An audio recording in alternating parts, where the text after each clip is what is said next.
So what's going on, guys? A little bit of a different format today. Actually, it's kind of cut off the top of my head because I was trying to get some of this in there. I'll just step back a little bit further. So today's format is a little different.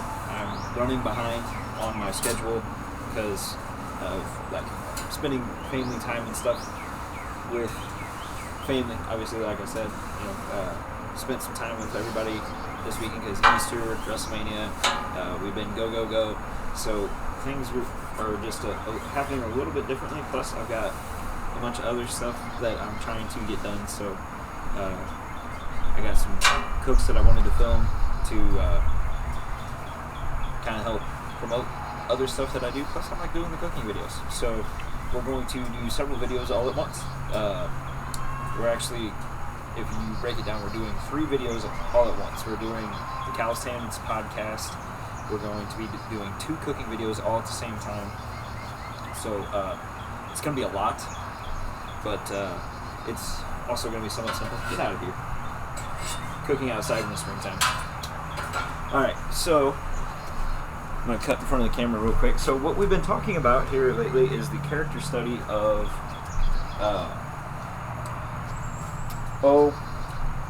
lost my brain. The character study of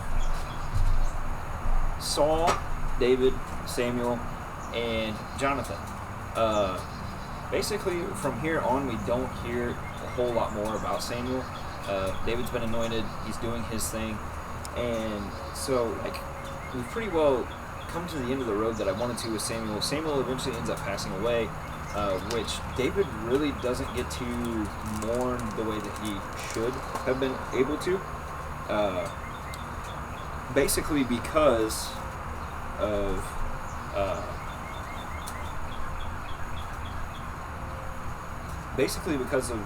Saul. Because what we eventually see, which this is our topic for today, we eventually see that Saul just kind of gets in David's way and ruins David's life in a lot of ways.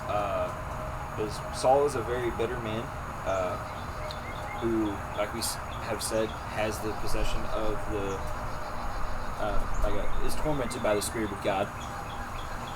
I was trying to remember exactly how we worded it. So we have that. I gotta move further away. Hopefully you can hear me okay still. But so he ends up not being able to be there for Samuel's funeral because of Saul. So there's that. But it gets so much worse because of everything that ends up happening, because David eventually ends up being pursued. So at a Passover feast, David just kind of, David and Jonathan work out, which we'll pull up verses and stuff here in a minute. But David and Jonathan end up working out this deal, which next week I want to discuss the friendship. And if you want to hear a lot of good stuff about the friendship of David and Saul, aside from me, look up my buddy Jordan Pugh's podcast, When the Scriptures Become Real. Because if you look up what he has to say, it's fantastic. It covers a lot of information, and it's just it's really, really good. And trying to get these seats out is kind of a pain, but since I'm outside, I can kind of let them go. So what we're making here, I'll kind of explain that to you while we're doing this discussion. What we're making here is we are making a couple of sauces. This one's actually going to go into a Mexican fried rice video that I'm going to be putting out for actually, you know what, that probably needs to come off until everything else goes on. Cinco de Mayo cooks is what we're doing. So making my own hot sauce. That'll probably be the next video, is the making of the hot sauce, and then the Mexican fried rice will be shortly followed thereafter. But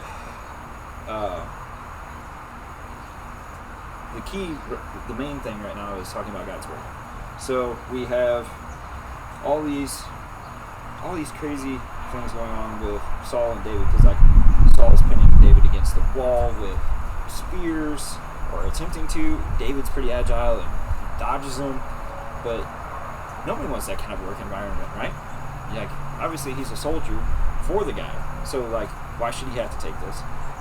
He's even tried to like kill him, so he has to put up with that, and so the guy has to put up with a ton from these situations, and it's not good. It's not healthy. It's not a good relationship.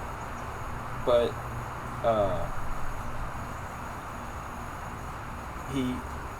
David's still very patient up to this point. But it even more so because Saul continuously, just nonstop chases after David, and Saul is very much a great example of what not to be. Like, as much as the Bible shows us what we should be, it very much shows us what we shouldn't be all at the same time. And David is a great example, or not David, Saul. Sorry, correction. Saul is a great example of what we should not be. Because even from the beginning, like, he never really fully trusted God. Because, like, he's supposed to wait for Samuel. He doesn't trust the process. He realizes he's going to lose the kingdom. He begs for things to change, but he, parents, you've been there where you've had a situation where, like, your kid's like, oh, I can change, please, let me keep my chocolate milk, whatever. And it's like, you had your chance. And they continue to misbehave and just do what they wanted to do. And so now they got to reap the consequences, right? So very much a similar situation for what's going on with David and Saul. So David got anointed, like we've already read, and it kind of goes from there. We saw last time David ended up marrying Michal, which he wanted. Alright, so we're going to put these on for like 3 minutes. Actually going to get that guy ready.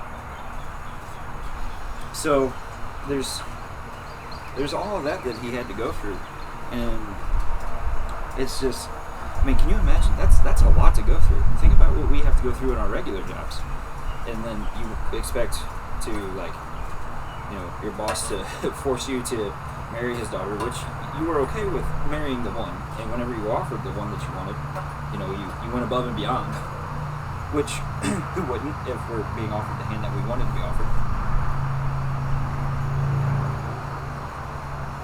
So there's a lot there to that scenario, and it continues to get worse. So where do they go from there? Well, eventually David goes on the run, and you can find all this in 1 Samuel. 1 Samuel, because by the time we get to 2 Samuel, it's all about David.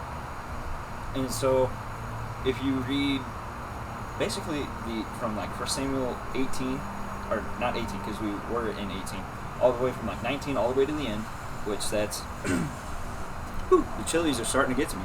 I think I got this pan. Can I do like a dome effect? A little bit, maybe trap some of the heat. Some of it will still escape. We'll let it ride. Everything's smelling good. That's actually probably getting ready to come off.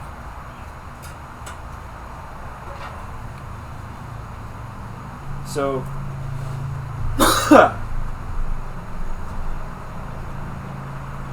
I'm getting the spicy lumps. So where we leave them guys, you got 1 Samuel 19 through 31 left to read. And that's where we really get the crux of the craziness between David and Saul.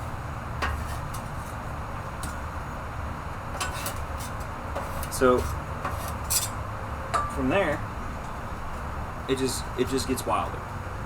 We see David pursued, and he has to eat showbread and essentially lie, but in this case he was lying to preserve his life. Not necessarily justifying lying. I would never say that because I believe that would be contradictory to the Bible. But in David's case, he needed to. So Saul is now forcing David to lie. Saul is causing David to be on the run. And it just continues to spiral downward from there. Even more so. Like, Saul tries to basically kill David several times. And it splits the relationship of Jonathan and David. Think about all that time lost that they lose because of Saul's choices. And as Christians, if we were to do that, we'd be causing somebody to stumble, am I wrong? So now we're causing people to stumble if we are behaving like Saul. So these are all things that you should be putting in your notes. If you're taking notes, if you're driving, maybe just make mental notes of, not to be like Saul. But there's a lot there that it begins to get really tough. And we see Saul never gets better. And it ultimately ends in Saul's demise. And next week I want to look at how Jonathan and David handled themselves, their friendship, and I want to look at David's response, which, if you want a precursor to that, go listen to Jordan's most recent episode on When the Scriptures Become Real, because that episode really is a good segue into today's episode, and even into next week's. So we're going to get ready to pull up the death of Saul, and we're going to look at what that entails. So we're going to go to 1 Samuel 31, and it's only 13 verses, so we'll just go ahead and read all 13 verses real quick. So, now the Philistines were fighting against Israel, and the men of Israel fled before the Philistines and fell slain on Mount Gilboa. And the Philistines overtook Saul and his sons, and the Philistines struck down Jonathan and Abinadab and Malchi-Shua, the sons of Saul. The battle pressed hard against Saul, and the archers found him, and he was badly wounded by the archers. So he's shot through with arrows, and this is it. This is the end. Then Saul said to his armor-bearer, "Draw your sword and thrust me through with it, lest these uncircumcised come and thrust me through and mistreat me." So he's trying to preserve himself at this moment. He doesn't want to be tortured. He just wants to die. Can't necessarily disagree with him, but is that really the correct way to do things? And we also got to think about what we've discussed in the past about taking one's life in this situation. But let's finish reading the chapter, and then we'll get to that. Therefore Saul took his own sword and fell upon it. Because, I think I skipped a part there, the armor-bearer wouldn't do it. And when his armor-bearer saw that Saul was dead, he also fell upon his sword. Why? Okay, think about it. God's anointed just fell. And he was in charge of taking care of this man. He's going to be executed. Was his move the right move? I wouldn't say so. Because maybe there would have been a loophole that would have been found, but no. There wouldn't have been, because David ends up killing the man that brings him the news. Why didn't you stop it? And that happens in 2 Samuel at the very beginning. So thus Saul died, and his 3 sons and his armor-bearer and all his men on the same day together. And when the men of Israel who were on the other side of the valley and those beyond the Jordan saw that the men of Israel had fled and that Saul and his sons were dead, they abandoned their cities and fled. And the Philistines came and lived in them. So part of Jerusalem is fallen into the hands of the Philistines at the moment. The next day, when the Philistines came to strip the slain, they found Saul and his 3 sons fallen on Mount Gilboa. So they cut off his head and stripped off his armor and sent messengers throughout the land of the Philistines. So now they're parading his dead body around, to carry the good news to the house of their idols and the people that put his armor in the temple of Ashtaroth, and they fastened his body to the wall of Bethshan. But when the inhabitants of Jabesh-Gilead heard what the Philistines had done to Saul, all the valiant men arose and went all night and took the body of Saul. So, this is our king, this is an affront to God. We need to go get him back. So these were some good men. and burned them there. And they took their bones and buried them under the tamarisk tree in Jabesh and fasted 7 days. All right, so we've got like 3 more episodes that I want to do with Jonathan and David, and mainly focusing on David basically for the next 3 after today. So there's a lot going on there with what we'll be doing, but this is a pretty good way to kind of get ready to wrap it up. I do want to go back to 30 real quick, but I need just a minute to grab a spoon.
I actually kind of messed this up, so we're going to modify it here in just a minute.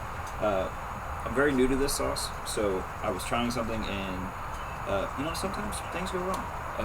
But we will rise above it, and we will make it right here in just a second. But first, we're going to go back to chapter 30, and we're going to wrap this up here. So we're going to go to which verse? David did feast the Amalekites. Maybe that's not it. Philistines reject David. Okay, Saul in the medium of Endor. It's 1 Samuel 28. I had it wrong. In those days, the Philistines gathered their forces for war to fight against Israel, and Achish said to David, "Understand that you and your men are to go out with me in the army." So David, because of being pursued by Saul, has to go join the Philistines. And David even had an opportunity to kill Saul at one point. But he does the right thing, and he actually does not.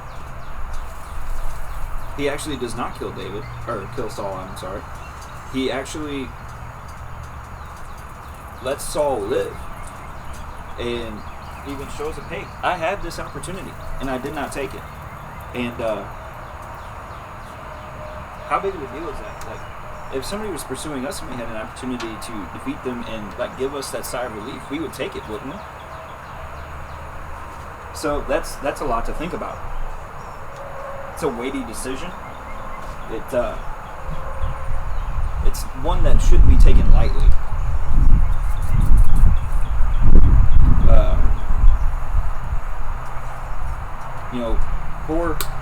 Poor Saul had to go through, or not Saul, poor David had to go through quite a bit. And the guy definitely struggled with a lot. And so you gotta kind of feel for the guy. At least I do, because I can't imagine being pursued in that fashion. Because that's a lot to deal with.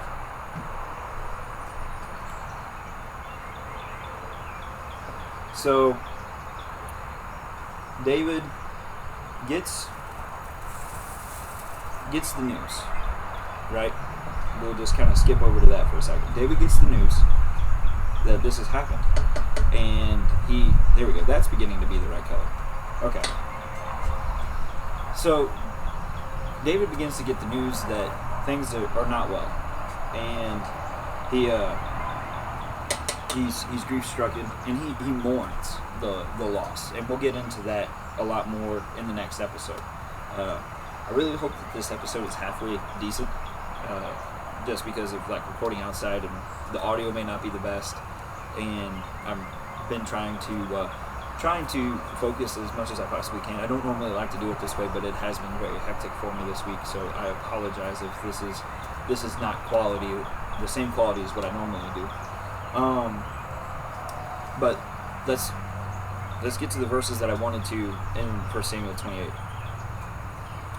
So Samuel's dead at this point, and then picking up in verse 5. When Saul saw the army of the Philistines, he was afraid, and his heart trembled greatly. And when Saul inquired of the Lord did not answer him. Remember, the Lord's not with him. It seems like he was able to get the Lord to have some sort of communication a couple of times other than this. David was the one that was really able to inquire of the Lord, it seems, during this time. And that probably is because we get to that point where God's no longer with Saul. And can you imagine what that must be like? That must be awful. Then Saul said to his servants, "Seek out for me a woman who is a medium, that I may go to her and inquire of her." And his servant said to him, "Behold, there is a medium at Endor." So Saul disguised himself and put on other garments, and went he and 2 men with him, and they came to the woman by night. And he said, "Divine for me by a spirit, and bring up for me whom I shall name to you."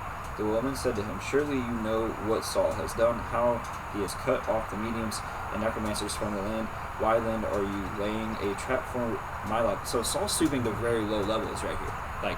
He banished those kinds of people from the land, which is a godly thing, keeping the land pure by not having mediums and, necromancers, all that, witchcraft stuff, keeping it out of Israel. One good thing that Saul did. And so make a note of that. That's 1 Samuel 9. So, but Saul swore to her by the Lord, "As the Lord lives, no punishment shall come upon for this thing." Then the woman said, "Whom shall I bring up for you?" And he said, "Bring up Samuel for me." When the woman saw Samuel, she cried out with a loud voice, and the woman said to Saul, "Why have you deceived me? You are Saul." The king said to her, "Do not be afraid. What do you see?" And the woman said to Saul, "I see a God coming up out of the earth." God is little g here. He said to her, "What is his appearance?" And she said, "An old man is coming up, and he is wrapped in a robe." And Saul knew that it was Samuel, and he bowed with his face to the ground and paid homage. Then Samuel said to Saul, "Why have you disturbed me by bringing me up?" Saul answered, "I am in great distress, for the Philistines are warring against me, and God has turned away from me, and answers me no more, either by prophets or by dreams. Therefore I have summoned you to tell me, what shall I do?" And Samuel said, "Why then do you ask me?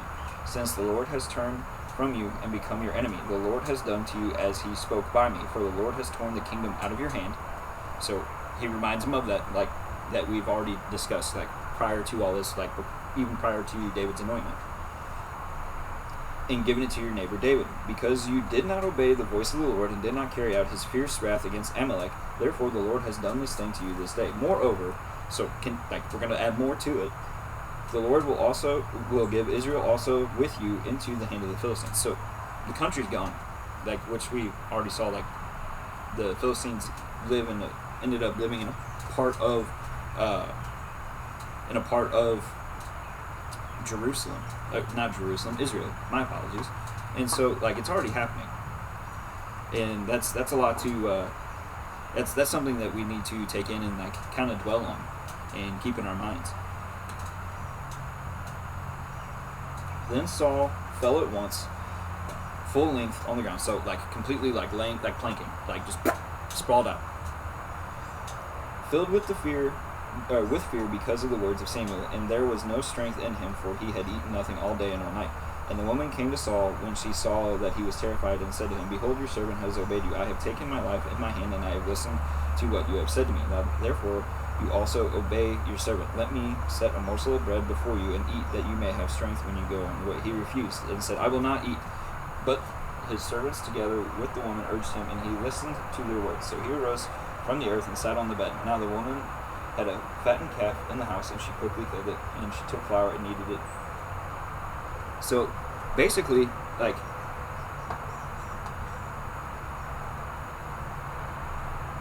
he's told he's going to lose his life, and the country's going to be overrun with Philistines.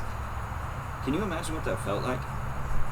Like, this is it. Like, it's the final countdown for Saul at that point. And then we precursored that with what ends up actually happening. That's a lot to deal with, isn't it? Can you imagine being in Saul's position for all that? That's a lot. That's heavy. But that's what I have for you this week. I appreciate you guys coming and hanging out with me and listening to God's Word, opening God's Word with me, sharing in that with me. And I definitely feel strengthened by this study. It was great to study prior to it and kind of get an idea of where I wanted to go. And I'm looking forward to the next couple of portions to this character study where we dive into the friendship and the eventual loss of Jonathan and the lamentation that David has over that. And it will really show us how strong that friendship was. And we'll even look back at prior to Jonathan's death, how strong that friendship was. We're not just going to look at the loss. We're going to look at the good times as well. So with that, happy Thursday. Sorry it's coming out so late. Y'all have a good one.